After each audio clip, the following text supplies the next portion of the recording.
off, let's talk about the lines of motion. Now, these are typically lines that we start seeing around our eyes, forehead, in between the eyebrows. These are lines that are typically treated with toxin, Jeuveau, Dysport, Botox, and the like. These lines, the lines of motion, form from muscle activity. So when you raise your eyebrows, your frontalis muscle, which is a sheet-like muscle that goes from your hairline down to your eyebrows, contracts, helps you lift your eyebrows, and creates those transverse or horizontal creases in your forehead. Those creases can be relaxed with toxin, which is placed into that muscle and relaxes that muscle. Any of these lines of muscle activity or lines of motion can be minimized with an appropriate dose of toxin.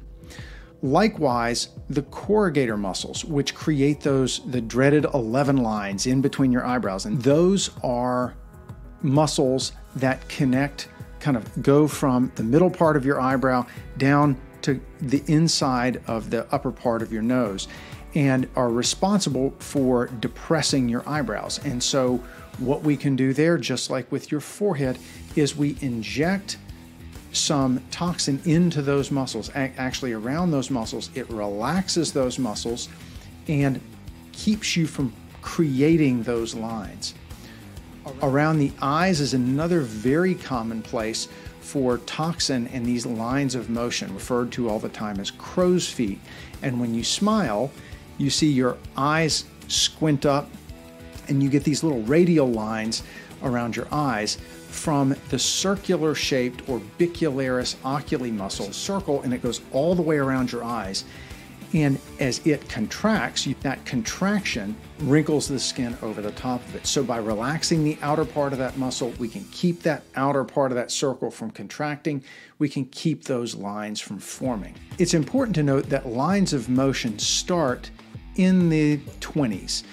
That is when we start seeing patients notice these lines and start complaining about them to the point that we need to treat them.